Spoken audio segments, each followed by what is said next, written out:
Quando o famoso missionário Dr. David Livingstone começou a sua jornada pela África, ele tinha 73 livros em 3 malas que pesavam 82 quilos. Depois de viajar cerca de 483 quilômetros, Livingstone foi obrigado a jogar fora alguns livros porque era muito cansativo carregar todo aquele peso. À medida que ele continuava sua jornada, sua biblioteca diminuía cada vez mais, até que por fim sobrou apenas um livro, a sua Bíblia.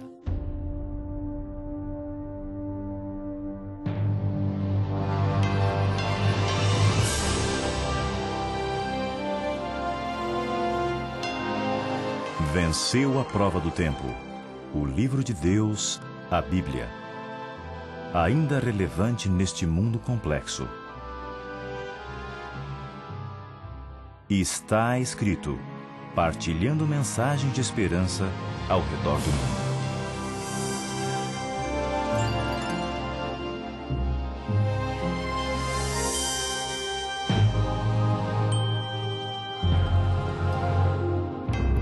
Antes da Reforma, haviam poucas cópias da Bíblia em circulação. Contudo, Deus não permitiu que a sua palavra fosse extinguida. Suas verdades não seriam escondidas para sempre.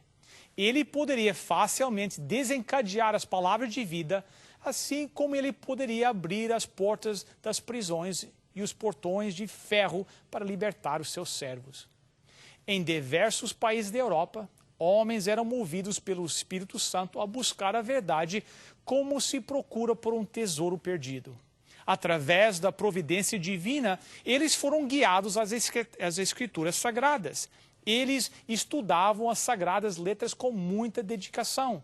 Eles estavam desejosos de receber a luz da verdade a qualquer custo.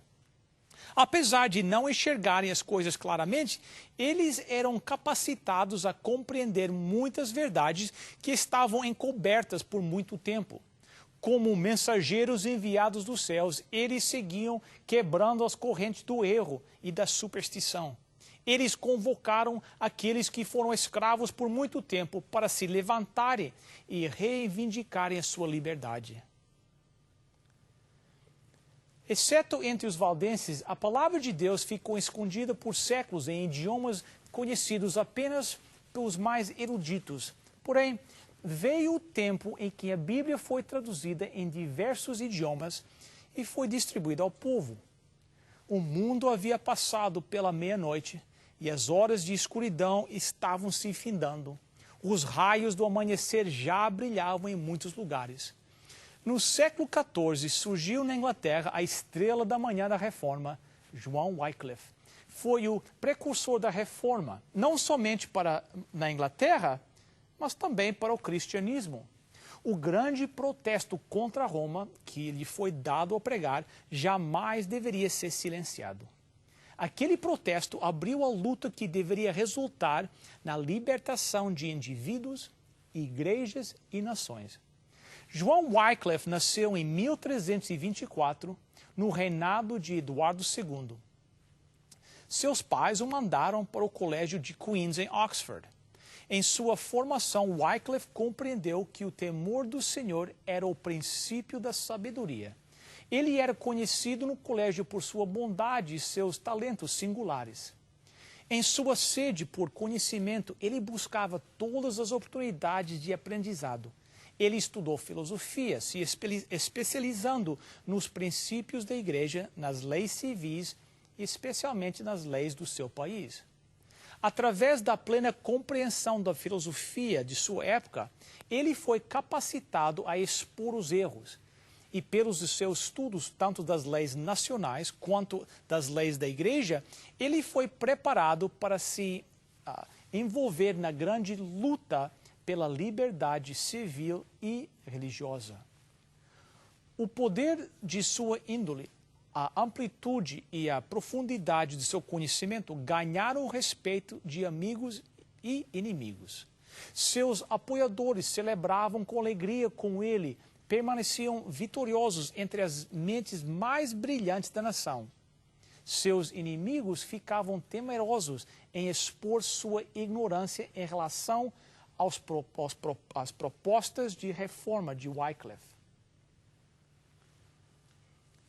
Ainda no colégio, ele descobriu o estudo das Escrituras. Naquele tempo, a Bíblia estava disponível apenas nas línguas antigas, e somente os mais estudiosos podiam decifrar o caminho para a fonte da verdade, o que era inviável para os iletrados. O caminho estava sendo preparado para a futura obra de Wycliffe como um reformador. Muitos dos eruditos estudaram a palavra de Deus e encontraram a grande verdade da graça divina. Em suas salas de aulas, eles compartilhavam conhecimento e guiavam outros a estudar as Escrituras. Quando Wycliffe estava empenhado em estudar as Escrituras, ele o fazia com profunda dedicação, tornando-se um referencial como acadêmico. Na palavra de Deus, ele encontrou o que antes ele havia procurado em vão. Nas Sagradas Escrituras, ele descobriu o plano da salvação e a Cristo Jesus como único advogado para o homem. Ele se entregou ao serviço de Cristo e se dedicou a proclamar as verdades que ele havia descoberto. Como outros reformadores, Wycliffe não imaginou aonde a sua obra o levaria. Não era sua intenção estar em oposição direta a Roma, mas a sua devoção à verdade não o permitiria ficar calado diante da hipocrisia. Quanto mais ele reconhecia os erros da igreja, mais intensamente ele apresentava as verdades bíblicas. Ele percebeu que Roma havia abandonado a palavra de Deus por tradições humanas. De forma destemida, ele acusou o sacerdócio de ter abandonado as Escrituras. Ele exigia que a Bíblia fosse restaurada para o povo e que a sua autoridade fosse novamente estabelecida na igreja. Ele era um professor habilidoso e intenso, um pregador eloquente. Sua vida era uma demonstração da verdade que ele pregava. Seu conhecimento das Escrituras, a sua capacidade de raciocínio, a pureza da sua vida, a sua coragem, a sua integridade ganharam o respeito e a confiança das outras pessoas. Muitas pessoas que estavam insatisfeitas com a sua antiga fé saudaram as verdades apresentadas por Wycliffe. Contudo, os líderes papais ficaram furiosos quando perceberam que o reformador estava influenciando mais do que eles. Wycliffe tinha uma habilidade sem igual para descobrir os erros. Com coragem, ele argumentava contra os muitos abusos aprovados pelas autoridades de Roma. Enquanto atuou como capelão do rei, ele protestou fortemente contra os tributos exigidos pelo Papa, os quais a monarquia inglesa tinha que pagar. Ele comprovou que a autoridade papal sobre as leis seculares era contrária tanto à razão como à revelação divina. As exigências do Papa haviam proporcionado uma grande fúria entre a nação. As objeções de Wycliffe à autoridade papal foram bem aceitas pelos líderes da nação. O rei e os nobres se uniram e se recusaram a aceitar a autoridade política do Papa e não pagaram o tributo exigido por Roma. Dessa maneira, a supremacia papal levou um poderoso golpe na Inglaterra. Wycliffe acreditava que a Bíblia é a palavra de Deus e que ela não continha nenhum erro de começo ao fim. Ele afirmou: é impossível que alguma parte das Escrituras Sagradas estejam errada. Nas Escrituras Sagradas, tudo é verdadeiro. Uma parte das Escrituras explica a outra. A doutrina fundamental de Wycliffe era que a Bíblia é a única autoridade de fé e prática e que um homem tem o direito de interpretar as Escrituras por ele mesmo, sendo guiado por Deus. Ele disse: os crentes devem verificar por si mesmos quais são os verdadeiros fundamentos da sua fé, tendo as Escrituras em uma linguagem acessível a todos para que possam compreender. Como professor de teologia em Oxford, Wycliffe pregou a palavra de Deus nos corredores da universidade. Ele apresentou tão fielmente a verdade aos seus estudantes que ele recebeu o título de o doutor do Evangelho. Contudo, a maior realização de sua vida foi a tradução das Escrituras para o inglês.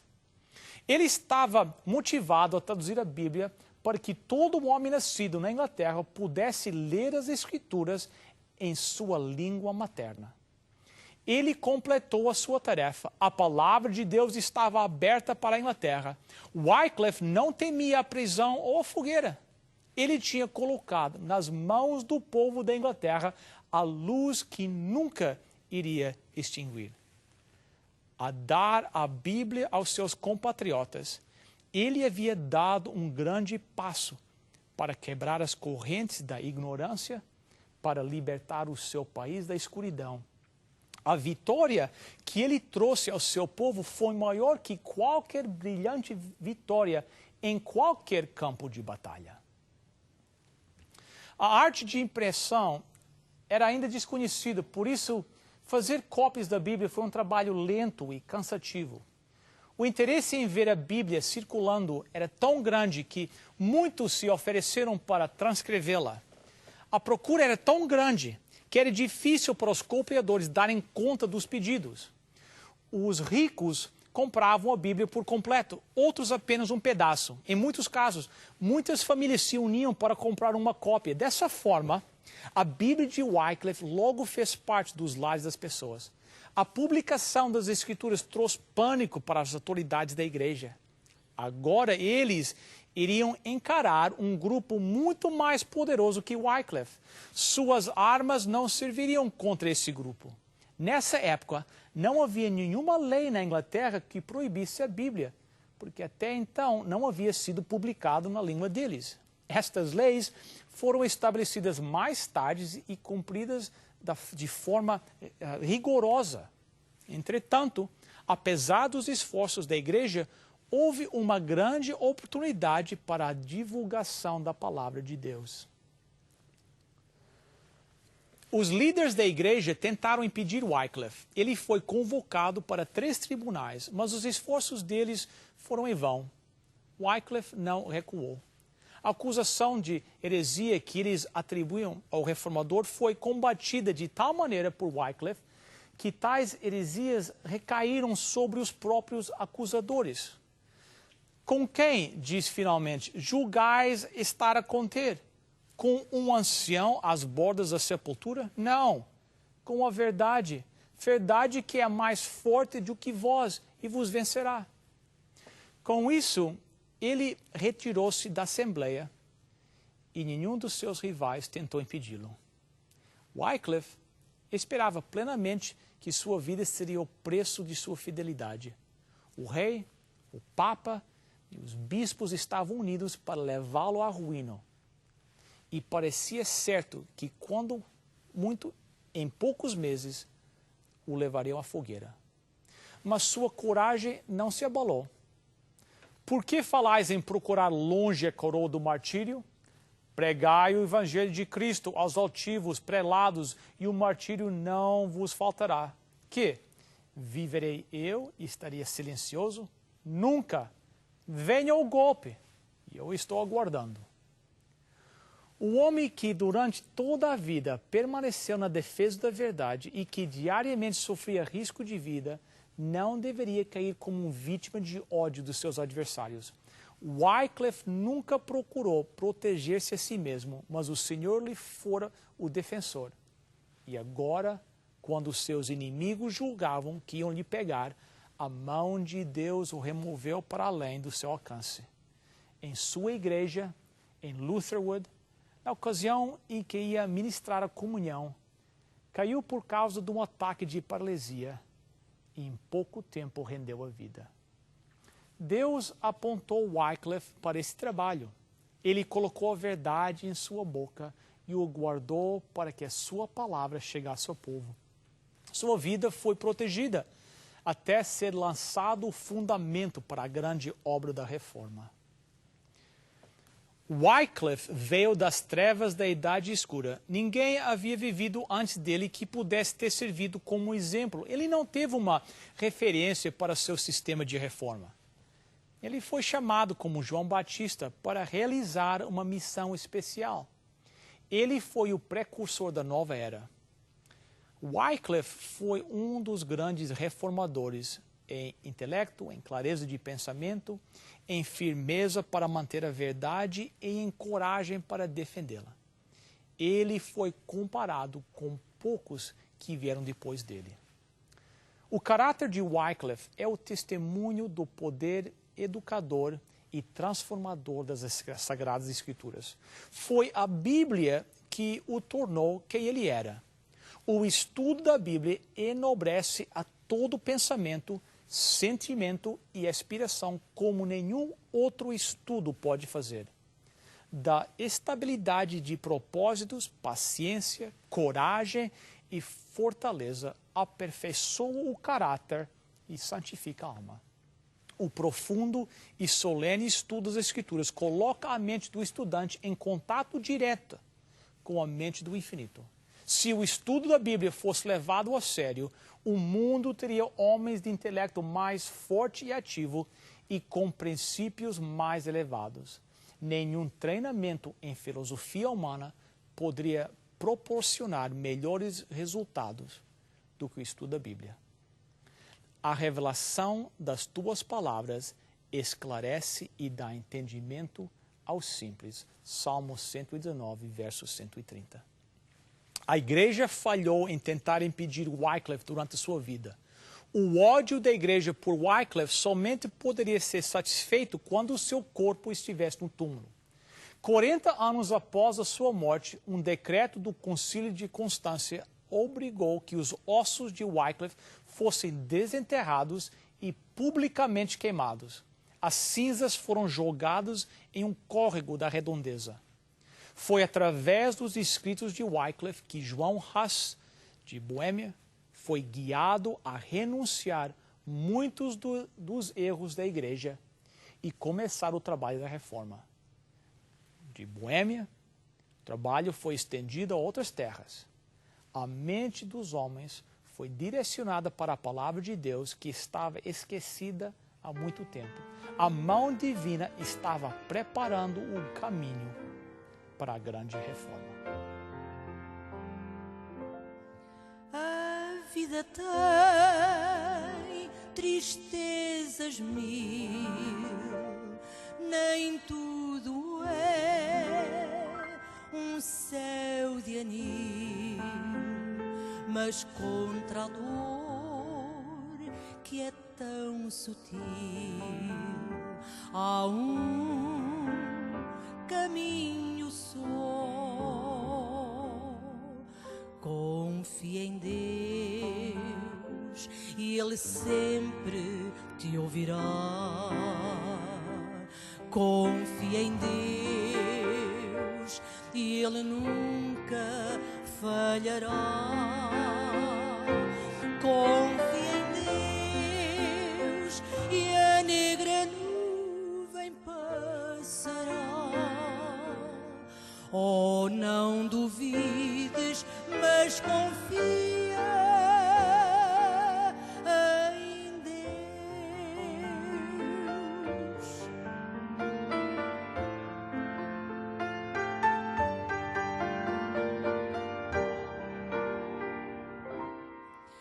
Quando teu céu escurecer e a sós penares o teu sofrer, não desanimes para vencer. Há um caminho só. Confia em Deus e Ele sempre te ouvirá. Confia em Deus e Ele nunca falhará. Confia em Deus e a negra nuvem passará. Oh, não duvides, mas confia em Deus.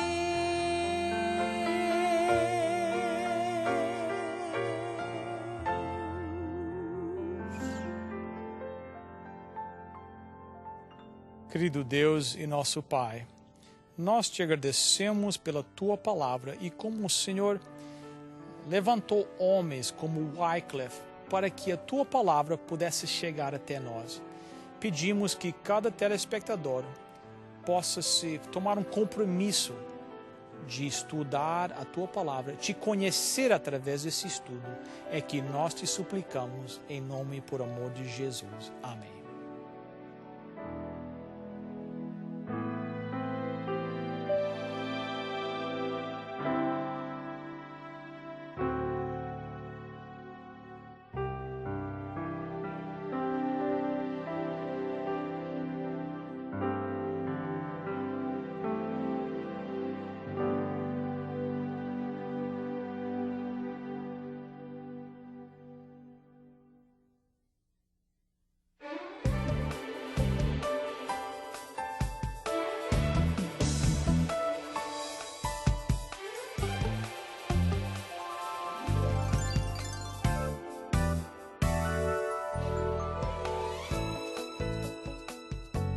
Hoje vamos falar sobre a melhor bebida do mundo.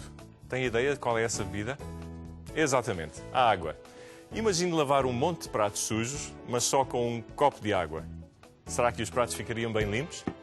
Bem, o mesmo se passa com o nosso corpo, quando não bebemos água suficiente. E sabia que a maioria das pessoas não bebem água suficiente? Em vez de água, bebem refrigerantes e não são só os jovens que fazem isto. Os adultos muitas vezes fazem o mesmo. Muitos adultos até bebem mais cerveja do que água. E outros bebem bastante chá ou café feitos com água, mas longe de ser a mesma coisa. Já reparou que no que acontece quando vamos comer fora a um restaurante, por exemplo? A primeira pergunta que é feita é o que gostaria de beber? Não é interessante que poucas pessoas pedem água? Isto já como aconteceu a mim também. A maioria pede refrigerantes e outras bebidas sem pensar no que o corpo está a pedir. É interessante que a Bíblia diz-nos para tomarmos cuidado com os nossos corpos e para beber aquelas coisas que honram a Deus e que promovem uma boa saúde. Há uma passagem no livro de 1 Coríntios, capítulo 10, versículo 31, que diz: portanto, quer comais, quer bebeis, ou façais outra coisa qualquer, fazei tudo para a glória de Deus. E será que a água poderia ser incluída nesta passagem? A água pura? Vejamos. Muitas pessoas ficam surpresas ao saberem que quantidade de água o corpo contém. Sabia que 60% do seu peso é composto por água e que 85% do peso dos nossos cérebros é composto por água? Nós precisamos de água para todas as funções do corpo, tais como a respiração, a digestão, a produção de saliva e das lágrimas, controle da temperatura, a flexibilidade dos músculos, dos tendões, da cartilagem, dos ossos. É verdade. E sabia também que quando tem sede, o corpo já se encontra um pouco desidratado? Muitos de nós vivemos quase que num estado de carne seca, sem o sabermos. E sabia também que se bebermos pouca água, podemos andar cansados e cheios de fadiga? Eu já imagino a pergunta que estão a fazer aí em casa. Doutor, quanta água deveríamos beber? Bem, isso depende da nossa estatura, da atividade física e também da temperatura e da umidade do ar. Em média, uma pessoa adulta sem doenças dos rins ou insuficiência do coração necessita de 6 a 10 copos de água por dia. É muito? Não. Dou-lhes uma dica prática. Bebam água suficiente para manterem a cor da urina de um amarelo claro. Muito prático, não é? A minha receita para beberem água suficiente é a seguinte. Logo de manhã, e isto é o que eu faço também, bebam 2 copos de água logo ao levantar, mesmo antes de irem à casa de banho. E depois bebam pelo menos 2 copos entre as refeições, mas não às refeições. Outra dica. Esperem pelo menos 2 horas depois das refeições para começarem a beber água. E parem para aí meia hora antes da próxima refeição. Quando eu digo água, eu quero mesmo dizer água. Não deve ser chá, leite ou refrigerantes. É verdade que no livro de João, no capítulo 4, versículo 10, Jesus diz que Ele é a fonte da água viva e que todos os que dele beberem nunca mais terão sede. É uma ilustração com muito significado, especialmente para nós, que vivemos vidas tão atribuladas e com a sensação de que há algo mais para além do que os nossos olhos neste mundo veem, não é? Eu vejo muitas pessoas no meu consultório com esta sede de algo que ultrapassa os bens materiais e os relacionamentos pessoais. A resposta para esses anseios só pode ser encontrada em Deus. Em resumo, cuide do seu corpo e dê-lhe a água de que tanto necessita. Beba 6 a 10 copos de água por dia pela sua saúde. Até à próxima.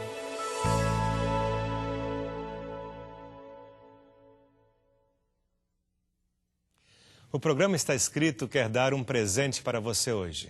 No programa de hoje estamos oferecendo gratuitamente a revista Sinais dos Tempos, numa edição especial que trata sobre o seguinte tema: Uma Vida pela Esperança. A revista toda trata do nascimento de Jesus, as profecias messiânicas, o tempo do seu nascimento e muito mais. Descubra os segredos para ser feliz. Ligue agora e receba gratuitamente o presente que o programa Está Escrito lhe oferece no dia de hoje.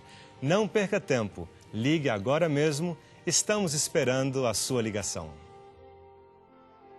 Para você solicitar gratuitamente a sua oferta, basta ir ao nosso website www.estaescrito.ca e acessar o programa de hoje. Lá você preencherá um formulário com os seus dados e assim poderemos enviar a oferta para você. Lembre-se, www.estaescrito.ca. Você receberá em sua casa gratuitamente a oferta solicitada sem qualquer compromisso com o programa Está Escrito. Escreva para nós.